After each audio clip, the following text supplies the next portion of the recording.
Hi, everyone, and welcome to the Preview Show delivered by FedEx. I'm Marty Snider from NBC Sports. Regan Smith is joining us from the number 7 Toy State Chevrolet with Tommy Baldwin Racing. Nice to have him on the show, man. Appreciate you being here. Well, glad to be here. Awesome day. We got the Hall of Fame in the background. I know. Nice day to be in Charlotte. Pretty cool stuff, and fortunate for us, the 600 finished so quickly. I mean, were you amazed at how fast that race went and the dominance Martin Truex Jr. had? You know what? I was very surprised how fast that race went. I mean, we're talking 3 hours and 40 minutes roughly. It felt quick in the race cars. It just seemed like you just got rolling. The sun had just gone down. Right. Typically at Charlotte, you wait for that next phase of the cars going through an adjustment period with how they're handling to happen.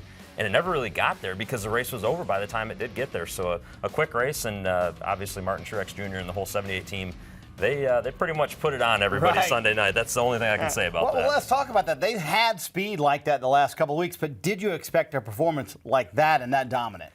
You know, I think based on what we saw in practice from that team, and when you looked at the times, you thought, oh, a lot of times a car will practice that well, but it won't translate to the race.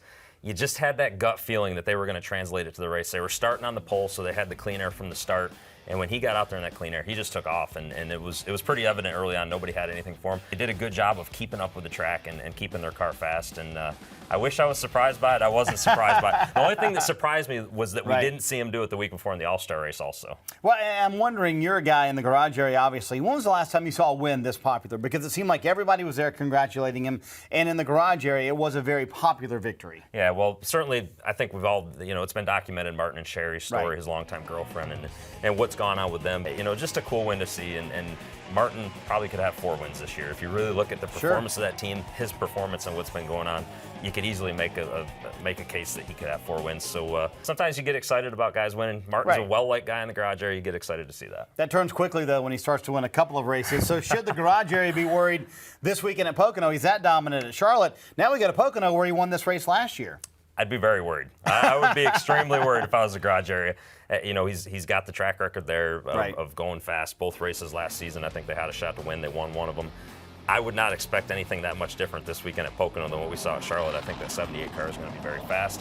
If he keeps doing this, there's going to come a point where instead of getting all those high fives after the race, people are going to get a little bit more angry. All right, we're halfway through the regular season, and it's time to start talking about who's going to make the chase and who might not make the chase. Let's check out the chase grid. After the Coca-Cola 600, you've got Kyle Busch in the lead, Jimmy Johnson there in second, and then Edwards, Keselowski, and you see the rest of the group from there. I'm curious from you, Regan, who's someone not on this list, someone we're not seeing right now that you think has a really good shot to make the chase? Well, I look at, there's a couple guys that I think could do it. You got a guy like Casey Kane, a guy like maybe Kyle Larson. The one to me that sticks out more than any of them right now would be an A.J. Allmendinger. I like A.J. for a number of reasons, too. That team's had consistent speed all year long. There's 2 road courses coming up. We've seen what A.J. Allmendinger can do on a road course, so I would expect him to be good at both those and maybe even get a win. Just win his way in and not have to worry about the points. When you look at those teams on the chase grid, which team and maybe driver has impressed you the most this year? Well, Truex, I think, has been very impressive. We've already documented him, though, and said a lot about him. The team that I've personally been the most impressed with is a guy like Chase Elliott.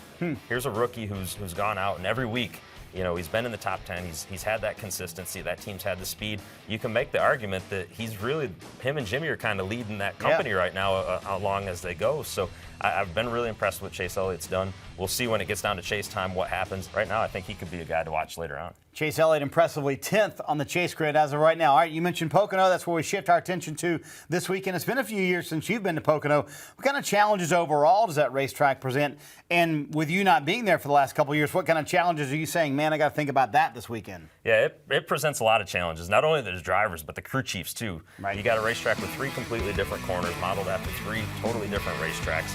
We shift, which anytime you're on an oval and you throw shifting into the mix, that's a recipe for disaster because we're going to miss one at some point. We're not going to hit that gear just right. So we're talking about shifting. We're talking about 3 different corners, trying to set your car up for all 3 of those corners, but determine which one's going to be the most important one for you as you get going around the racetrack. So it typically, ends up being a pretty good race when all's said and done. All right, who you put on your NASCAR Fantasy Live roster this week as a winner? Who are you picking for the win? Other than, of course, you. Other than me in the 7 car, I'm gonna ride the Truex train still. I'm sticking with Martin. I think he goes back to back this weekend. I think it's gonna be tough to beat Joe Gibbs Racing this weekend. Obviously, tough to not pick Denny Hamlin, but I'm gonna go with Kyle Busch this weekend. I think they've been a little off the last few weeks, searching for a little bit of speed. I see them getting back on track. He's obviously been good at Pocono in the past. I could see them winning there this weekend. Of course, make sure you check out the racing action this weekend on FS1. It starts at 1 p.m. Eastern on Sunday. That's FS1, the We Paint Winners, Exalta 400 at Pocono. Next week, we'll be back here with a preview show delivered by FedEx. We'll talk about the Michigan race, a 2-mile track up in the Irish Hills. Regan, great to see you, man. Thanks for joining us. Awesome being here. Thanks for having me. All right, you guys enjoy the Pocono race weekend, everybody.